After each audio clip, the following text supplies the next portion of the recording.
लाडली ड्रामे में आप देखने वाले हैं कि मरियम के घर वाले तो बेबसी की इंतहा तक पहुंच चुके हैं अपनी बेटी की वजह से। इस कदर मजबूर हो चुके हैं कि दीन मोहम्मद अपने बेटे को ही मनाता है कि अपनी बहन का घर बचाने के लिए तुम्हें झुकना पड़ेगा। मैं जानता हूँ तुमने मुझे कहा था, लेकिन गलती हो गई मुझसे, धोखा हो गया बहुत बड़ा। ये तो इसहाक साहब को सोचना चाहिए था, जो अपने दोस्त की बेटी ब्याह कर लेकर आए अपने घर बहू बनाकर, और अब कहाँ सोए पड़े हैं कि इन्हें पता ही नहीं कि इनका दोस्त किस अजियत में है।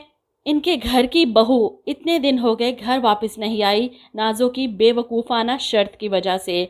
और ये अपने बेटे को बैठे प्यार से समझा रहे हैं कि मर्द को हर रिश्ते को साथ लेकर चलना चाहिए।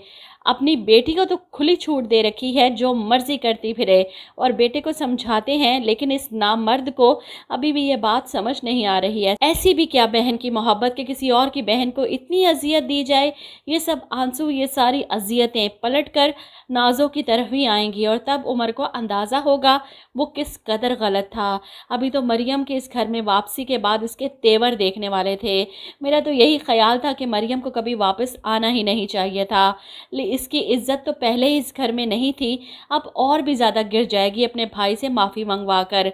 परवेज़ बेचारा जो नहीं आना चाहता था माफ़ी मांगने इस झूठी लड़की से, एक तो इसकी माँ इस दुनिया से चले गई, ऊपर से इन लोगों की बेहिसी इंतहा को पहुंच चुकी है, जैसे इन्होंने तो कभी मरना ही नहीं। दीन मोहम्मद अपनी बेटी और बेटे को लेकर उमर के घर आते हैं कि तुमने मरियम से कहा इसका वापस आना परवेज़ की माफ़ी से मशरूत है। आ गया परवेज़, अब बुलाओ नाजो को जिसका ये मुजरिम है। उमर की शक्ल पर जिस कदर लानत पड़ी हुई है ना, जहर लग रहा है इस वक्त।